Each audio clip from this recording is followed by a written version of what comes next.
There is a peculiar kind of freedom that visits a person when they realize that the chaos of the world cannot enter them unless they open the door. Most people spend their entire lives with the door wide open. Every wind that blows, every harsh word spoken, every small inconvenience, it all rushes in and rattles around inside of them. They become a house with no locks, no walls, just open windows, vulnerable to every storm. But if you look closely at those who move through life with a quiet power, the ones who seem untouchable, the ones who keep their peace even when everything around them is burning, you will notice something strange. They have learned the art of acting as if nothing bothers them. And here's the mystery we must sit with tonight. It is not that they feel nothing. It is not that they are numb or cold. It is something far more profound. They have discovered that the disturbance is not in the event, but in their reaction to it. And once you see this, truly see it, you can never unsee it. Let us explore this quietly. Together, let us return to the image of the pond. See it clearly in your mind. It is early morning, just before dawn. The air is cool and still. The surface of the water is like glass, so perfectly smooth that it reflects every detail of the sky above. The fading stars, the first hint of light on the horizon, the silhouette of a single bird passing overhead. There is no movement. There is no sound. Just stillness. This is the natural state of water. Calm, clear, reflective. Now, a stone is thrown. Perhaps a child skipping rocks. Perhaps a branch falling from a tree. The stone breaks the surface, and immediately the water responds. Ripples expand outward in perfect circles, disturbing the reflection, breaking the stillness. For a moment, the pond is chaos. But watch closely. The water does not hold onto the stone. It does not grip it, examine it, or carry it deeper. The stone sinks. It disappears into the depths. And slowly, almost imperceptibly, the ripples begin to fade. The surface grows calm again. Within moments, the pond is once again still, once again reflective, as if nothing ever happened. This is the nature of water. Its default setting is peace. Disturbance is temporary. The stone passes through, and the water returns to what it has always been. Now consider the human mind. Consider how different we are when a stone is thrown at us. And by stones, I mean anything that disturbs our peace. A sharp word from someone we love, an unexpected setback, a disappointment, a fear, a memory that rises unbidden. We do not let it sink. We catch it. We hold it.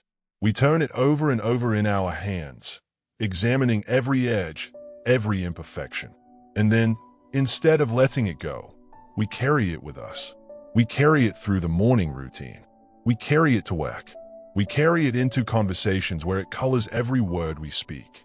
We carry it to the dinner table, where it sits between us and the people we love. And finally, when night comes, we carry it to bed with us. We lay it on the pillow beside us, and we stare at the ceiling, turning it over once more, wondering why sleep will not come. Most people never notice this. They believe the disturbance is caused by the stone itself. They say things like, "That comment ruined my day," or "This situation is stressing me out." They speak as if the stone has the power to enter their mind and create chaos by its very presence. But this is a misunderstanding of how the mind works. The stone has no power. It is inert. It is simply an event, a moment, a collection of words or circumstances. The power to disturb resides entirely in the act of holding on. Let us sit with this for a moment, because it is one of the most important distinctions a person can make. Imagine two people walking down the same street. A stranger passes by and mutters something unpleasant under their breath. The first person hears it, stops, feels their face grow hot, replays the words in their mind, wonders what they did wrong, feels insulted, feels angry. They carry that moment with them for the rest of the day. It affects their mood, their energy, their interactions. They're being disturbed. The second person hears the same words, but something different happens. They notice the words, yes. They register them, but then they let them pass. They do not pick them up. They do not examine them. They simply continue walking, their mind already on something else. The meeting ahead, the beauty of the sky, the simple pleasure of movement. They have not been disturbed. The same stone. Two very different responses. What is the difference between these two people? It is not that one is stronger or more disciplined. It is not that one has learned to suppress their feelings. The difference is that one of them understands something the other does not. They understand that the disturbance is not in the event. It is in the reaction. And the reaction, unlike the event, is something they can control. This is where most people get stuck. They spend their lives trying to control the events. They try to arrange the world so that no stones are ever thrown. They try to make everyone speak kindly. Every situation goes smoothly. Every day unfold without friction. But this is like trying to smooth the ocean. It cannot be done. The world will always throw stones. People will always be unpredictable. Life will always bring moments that test us. The person who learns peace does not try to control the world. They learn to control the mind. They learn to let the stones sink. Now, let us go deeper. Why do we hold on to the stones? Why do we carry them? There is a reason, and it is rooted in something very human. We hold on to disturbances because we believe they mean something. We believe that if someone speaks harshly, it is a judgment of our worth. If a plan fails, it is a reflection of our ability. If we are disappointed, it is because life has let us down. We attach meaning to every event, and that meaning is what gives the stone its weight. But what if the stone has no meaning except the meaning we give it? What if the harsh word is just a collection of sounds, born from someone else's pain or fatigue or confusion, having nothing at all to do with you? What if the failed plan is simply information, a redirection, a lesson that has nothing to say about your value as a human being? This is a radical thought. It goes against everything we have been taught. We have been trained to interpret every event, to find significance in every interaction, to react to every stone as if it carries a personal message. But the truth is, most stones carry no message. They are just stones. They are just moments passing through. The wise one learns to distinguish. They learn to ask, in that tiny gap between the event and the reaction, is this mine to carry? Does this stone have anything to do with me? And more often than not, the answer is no. So the stone sinks. The ripples fade, and the mind returns to its natural state. This is the first lesson in acting as if nothing bothers you. It is not about pretending. It is not about putting on a mask of calm while chaos churns inside. It is about seeing clearly. It is about understanding, at a deep and embodied level, that most things are not worth carrying. Most things are not personal. Most things are just life, doing what life does, moving, changing, throwing stones. And you, like the pond, can remain still. Let this idea rest with you for now. We will go deeper in the next section. But for this moment, simply sit with the image. The pond, the stone, the ripples, the stillness returning. It is your nature too. Now we must turn our attention inward. We must look at the machinery of the mind itself, because this is where the real work happens. The pond teaches us about letting go, but it does not teach us why we hold on in the first place. To understand that, we must understand something deeper about how thoughts and emotions are connected. Napoleon Hill spent over 20 years studying the habits of successful men and women. This was not a casual observation. It was a systematic investigation into the minds of those who had achieved extraordinary things. And one of the most striking patterns he discovered was that these individuals had developed what he called a mastery over the emotional self. Now, this phrase deserves our attention. Mastery over the emotional self. Notice that it does not say elimination of the emotional self. It does not say suppression or denial. It says mastery. And mastery implies something quite different. It implies that the emotions are still there, still alive, still present, but they are no longer in charge. They have been integrated into a larger system of awareness and choice. Hill observed that the average person lives as if their emotions are forces of nature that simply happen to them. They speak about their feelings as if they are weather systems blowing through, completely outside their control. He made me angry. This situation stressed me out. That news depressed me. Listen to the language. It is the language of victimhood. The speaker is the receiver, the one acted upon. The world acts, and they feel. Cause and effect. Simple and direct. But Hill noticed something else about the successful ones. They did not speak this way. Oh, they felt anger, certainly. They felt stress and disappointment and fear like any human being. But they did not attribute these feelings to external causes in the same way. There was a pause in their language, a subtle shift in responsibility. They might say, "I noticed anger arising when I heard those words," or "I chose to feel stressed by that situation." The difference is subtle but enormous. What did they understand that others did not? They understood that emotion follows thought, not the other way around. This is one of those truths that seems simple on the surface but contains depths that take a lifetime to fully grasp. Most people believe they think about something because they feel a certain way. The feeling comes first, and then the thoughts follow. But this is backwards. The thought comes first, often so quickly we do not even register it. And the emotion is the physical sensation of that thought. Let me give you an example. Someone speaks to you in a tone that feels harsh. Immediately, you feel a tightening in your chest, a heat in your face, a surge of energy. It feels like the harsh words caused the anger directly. But between the words and the anger, there was a thought. A thought so fast you missed it. The thought was, "That was disrespectful. I do not deserve to be spoken to that way. This person is attacking me." That thought, that interpretation of the event, is what triggered the physical response we call anger. The words themselves are just sounds. They have no power to create anger. It is the meaning we attach to them that does the work. Now, this is not just semantic wordplay. This is the key to freedom. Because if emotions are caused by thoughts, and thoughts are something we can observe and question and even choose, then the entire emotional life becomes subject to a new kind of awareness. We are no longer at the mercy of every wind that blows. We can step back, examine the thought that just arose, and ask ourselves a simple question. Is this thought true? Is this thought necessary? Is this thought serving me? The average person never asks these questions. They are caught in the current, carried along by every emotional wave. Someone criticizes them, and immediately they feel defensive. Someone ignores them, and immediately they feel hurt. Someone disagrees with them, and immediately they feel angry. It is automatic, reflexive, unconscious. But here's where everything changes. In the space between the event and your response, there is a gap. It is tiny, barely a fraction of a second. Most people rush right through it without even knowing it exists. But it is there, and in that gap lies your power.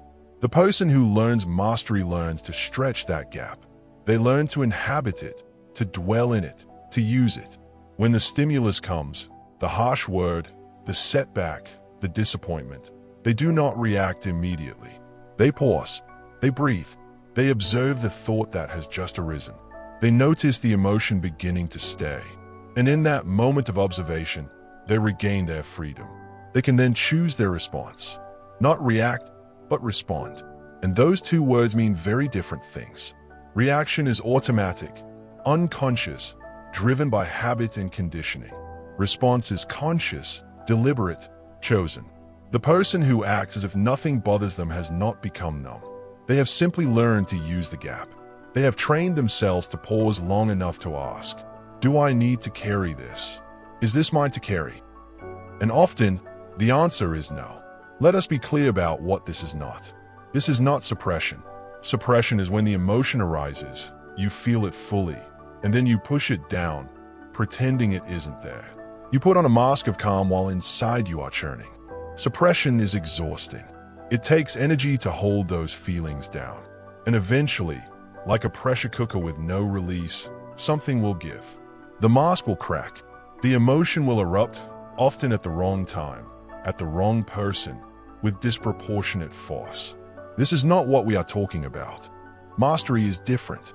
Mastery is when the emotion does not even fully arise, because the thought that would have triggered it was seen and released before it could take root.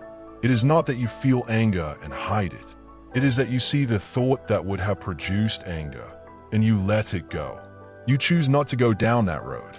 You choose a different interpretation, a different meaning, a different response. It is like the difference between a pot of water boiling over and a pot removed from the fire just as the first bubbles appear.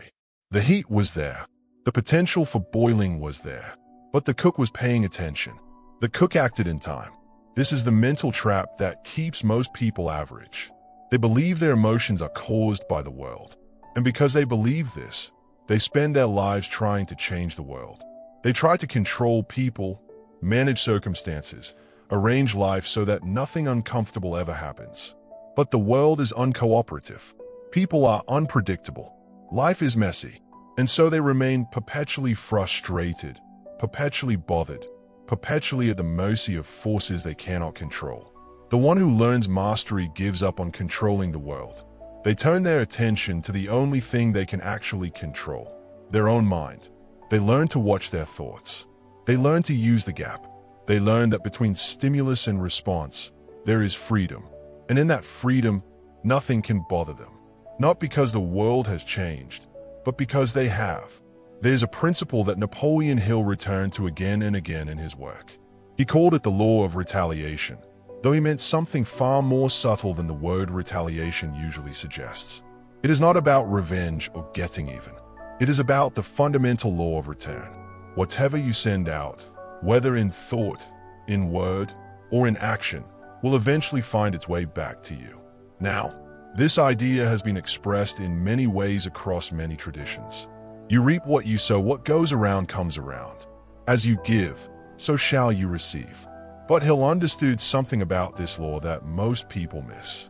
He understood that it operates not just in the grand events of life, but in the smallest moments. It operates in the energy you carry, the vibration you emit, the signal you broadcast with every reaction. Let us sit with this for a while, because it holds the key to understanding why some people seem to attract chaos while others move through life with an almost protective grace. Think again about the person who is easily bothered, the one who reacts to every small inconvenience, every harsh word, every unexpected setback. What are they broadcasting? What signal are they sending out into the world with every reaction? They are broadcasting a signal that says, I am vulnerable. I am easily shaken. I am at the mercy of my environment.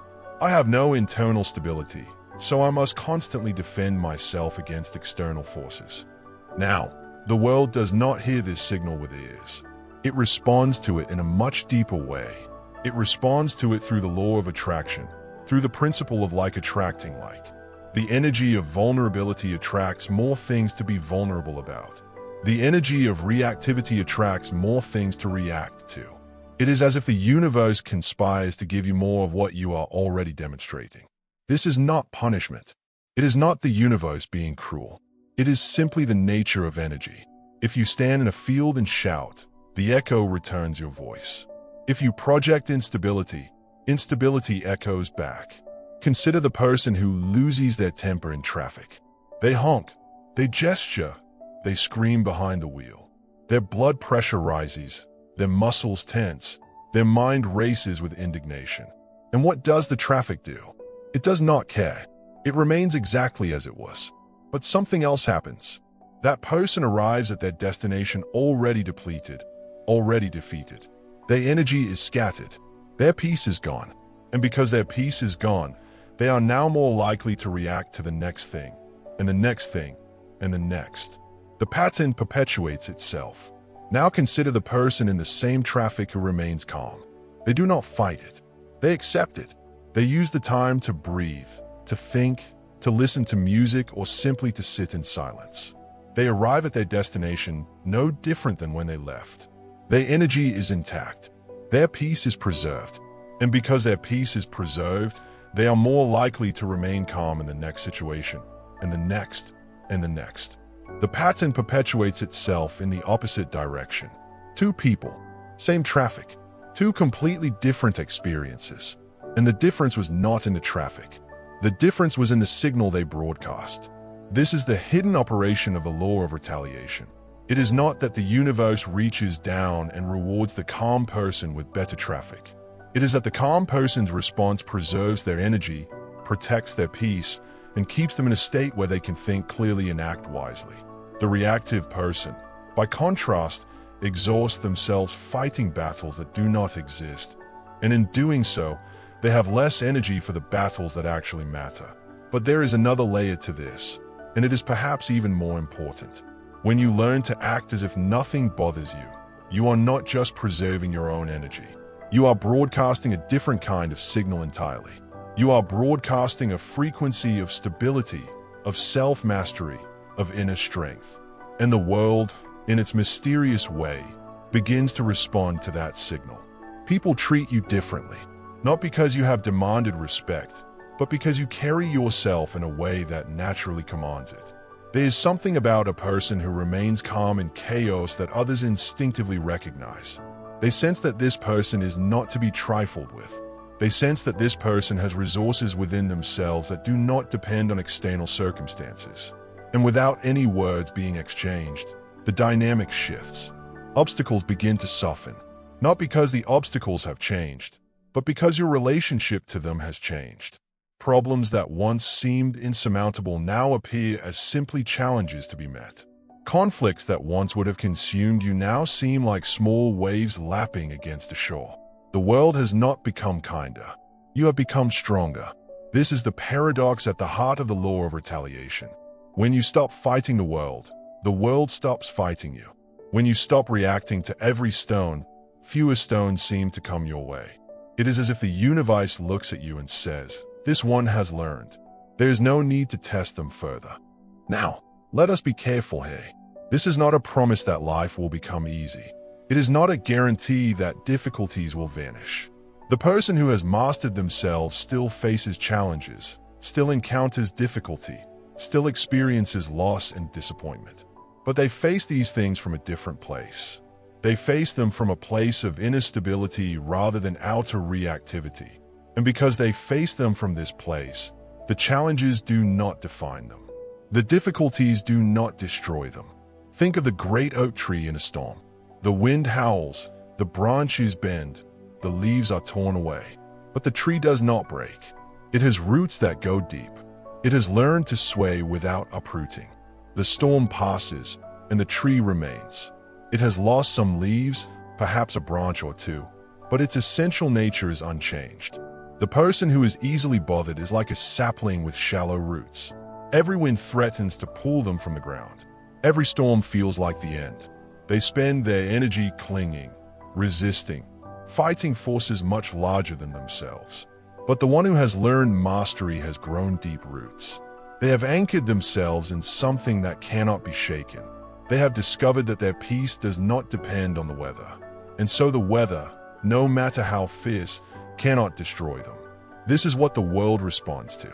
This is the signal that changes everything.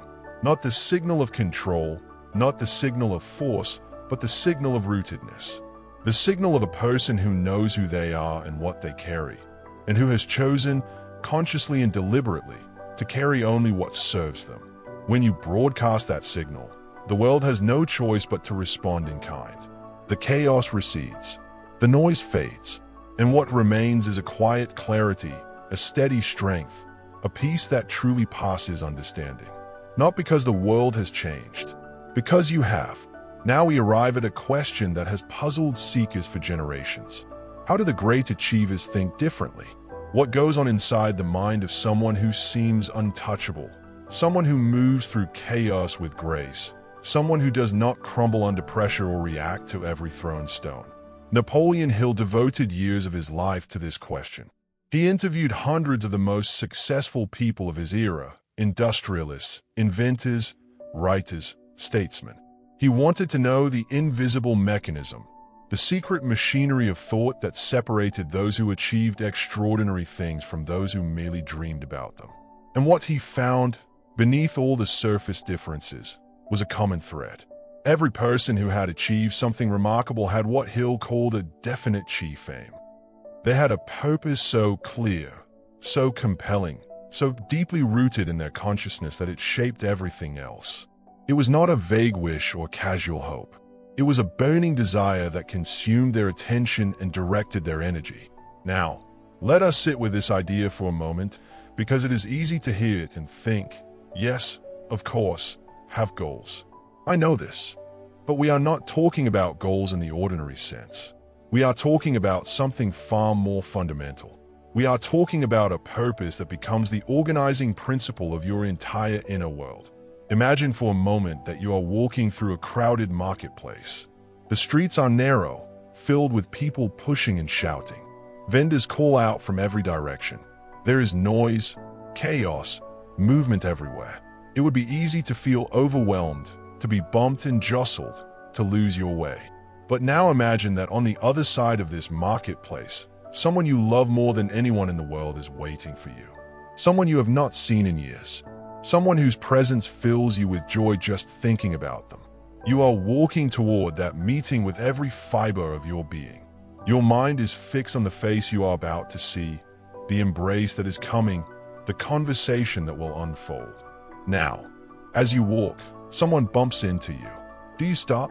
Do you turn around and argue? Do you carry that bump with you for the rest of the day? No, you barely notice it. You might mutter an apology without even thinking, or simply keep moving. The bump happened, it registered, and then it was gone, because your destination was more important than the obstacle. Your purpose was so strong that the small disturbance could not compete for your attention. This is the secret. This is how the great achievers think differently. When you have a definite chief aim, when you have a purpose that pulls you forward with magnetic force, the stones lose their power. They still come. You still get bumped. Life still throws its small annoyances and its large challenges in your path. But you no longer have the energy to waste on them.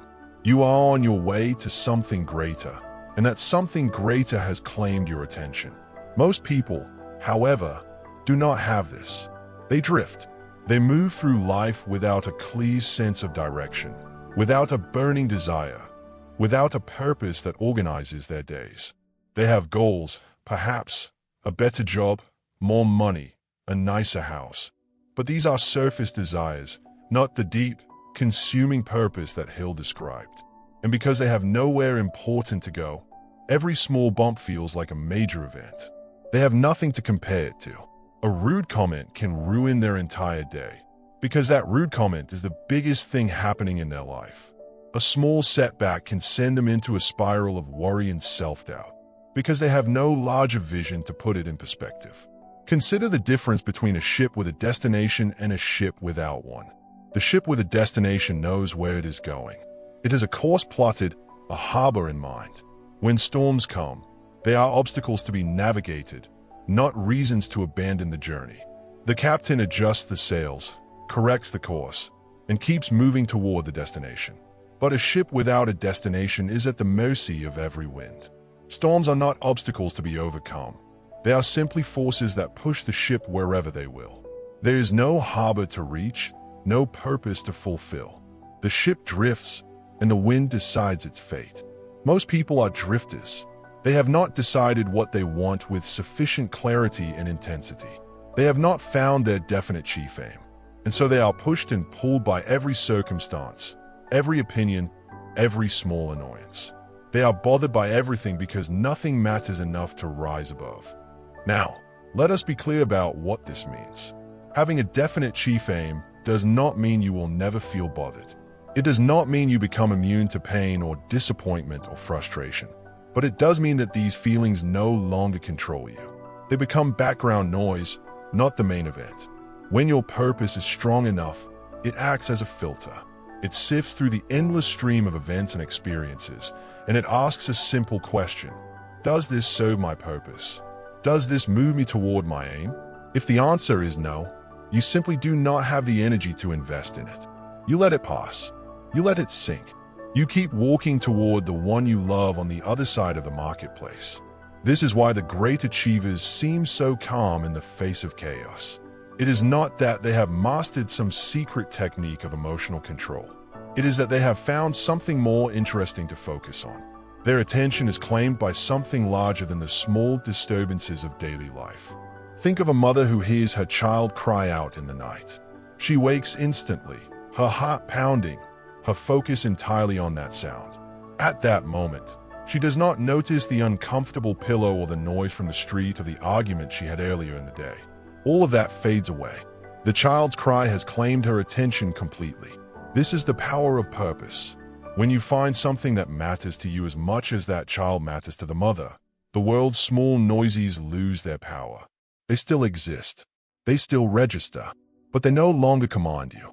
They no longer pull you off course. And here's the beautiful truth that Hill discovered. You do not have to be born with this purpose. You do not have to wait for it to descend upon you like a revelation. You can choose it. You can sit quietly, as you are sitting now, and ask yourself, what matters to me? What would I walk through fire for? What is so important that the small bumps of life become insignificant in comparison? The answer may not come immediately. It may take time. It may require patience and reflection and honesty. But the question itself is powerful. Just by asking it, you begin to shift. You begin to orient yourself toward something larger. You begin to become the ship with a destination rather than the ship that drifts. And as you do, something remarkable happens. The things that used to bother you begin to lose their grip, not because you are fighting them, but because you have found something better to love. Your attention has been claimed by a purpose worth living for, and in that claiming, you have been set free. And now we arrive at the quiet awakening, the moment when everything shifts, not with a bang, not with dramatic revelation, but with a gentle realization that settles into the bones like warmth from a slow fire. It comes when you finally understand, not just intellectually but in the deepest part of your being, that the only thing you truly control in this life is your own mind. Not your circumstances, not other people, not the past, not the future, just this moment, just your response to it. This sounds simple. It sounds like something you have heard before, but to truly grasp it, to live from it, is to be transformed at the core. Most people spend their lives trying to control everything except their own mind. They try to arrange the external world so that they will never be bothered. They try to make everyone around them behave predictably. They try to eliminate all uncertainty, all risk, all discomfort. And they fail, because the external world is uncooperative. It does not care about their plans. It does not follow their rules. The result is a lifetime of frustration, a lifetime of being bothered by things that cannot be changed, a lifetime of fighting battles that cannot be won. But the one who awakens gives up this fight. They stop trying to control the uncontrollable. They turn their attention inward to the only territory that truly belongs to them, their own thoughts, their own reactions, their own choices. And in that turning, something miraculous happens. They discover that peace has been available all along. It was not hiding in a different job or a different relationship or a different set of circumstances. It was buried beneath the endless effort to control what could not be controlled. It was waiting for them to stop fighting and simply be. Let us sit with this awakening and explore what it means to live from it. When you understand that nothing can bother you unless you allow it, you become free. Not free from difficulty, not free from pain, not free from the natural sorrows and challenges that come with being human, but free from the suffering that comes from fighting reality. There is a difference between pain and suffering. Pain is inevitable. Life will bring loss, disappointment, physical discomfort, emotional heartbreak. These are part of the human experience. But suffering is what the mind adds on top of pain. Suffering is the story you tell yourself about the pain. Suffering is the resistance, the refusal to accept what is, the endless replaying of what went wrong and who is to blame. The person who has awakened still feels pain. They still experience loss and disappointment, but they do not add suffering on top of it. They do not fight reality. They meet each moment as it comes, feel what there is to feel, and then let it move through them. They have learned that pain flows through like water, but suffering is a dam built by the mind. Napoleon Hill wrote extensively about the importance of what he called a pleasing personality. Now, in our modern world, this phrase might sound superficial. It might sound like putting on a smile and pretending to be nice. But Hill meant something much deeper. He meant that when a person has achieved inner harmony, when they are no longer at war with themselves or the world, that harmony radiates outward. It becomes visible in their presence, their voice, their way of being with others. A pleasing personality, in Hill's sense, is not about manipulation or social performance. It is the natural expression of a mind that has found its center. When you are not constantly reacting, constantly defending, constantly explaining, your presence changes. You become a source of calm in a chaotic world. people are drawn to you, not because you are entertaining or charming in the superficial sense, but because you are steady, because being near you reminds them of the peace that is possible. This is the fruit of the awakening. You stop being a problem to yourself, and in doing so, you stop being a problem to others. You no longer need to prove yourself or defend yourself or explain yourself. You simply are, and that is enough. Now, let us address something that may arise in the mind as you hear these words. You may be thinking, but what about genuine injustice? What about real harm? What about situations that demand a response? Are you saying I should just let people walk all over me? This is an important question, and it deserves an honest answer. Acting as if nothing bothers you does not mean being passive. It does not mean accepting harm or allowing injustice to go unchallenged. It means that your response comes from a place of clarity rather than reactivity. It means that when you act because you have chosen to, not because you have been triggered. It means that you can confront, you can resist, you can fight for what is right. But you do so from stillness, not from chaos. The difference is enormous. The reactive person fights from anger, from fear, from wounded pride. Their actions are clouded by emotion. They often make things worse. They often say and do things they later regret. The awake person, by contrast, sees clearly. They assess the situation. They decide what response is called for. And then they act with full presence, without being consumed by the action. They can walk through fire without being burned because they are not made of the same combustible material as the reactive mind. This is what it means to act as if nothing bothers you. It is not a mask. It is not a performance. It is a natural expression of a person who has realized that their peace is their own responsibility and that no one and nothing can take it from them without their consent. And here is the beautiful paradox that concludes our journey together. When you truly act as if nothing bothers you, you are not pretending. You have simply realized that most things are not worth the energy it takes to be bothered by them. You have learned to choose your battles so wisely that most battles simply disappear. You have discovered that the stones keep coming, but you no longer have to catch them. The pond remains still, not because no stones are thrown, but because stillness is its nature, and it is your nature too. So tonight, as you rest with these thoughts, consider this.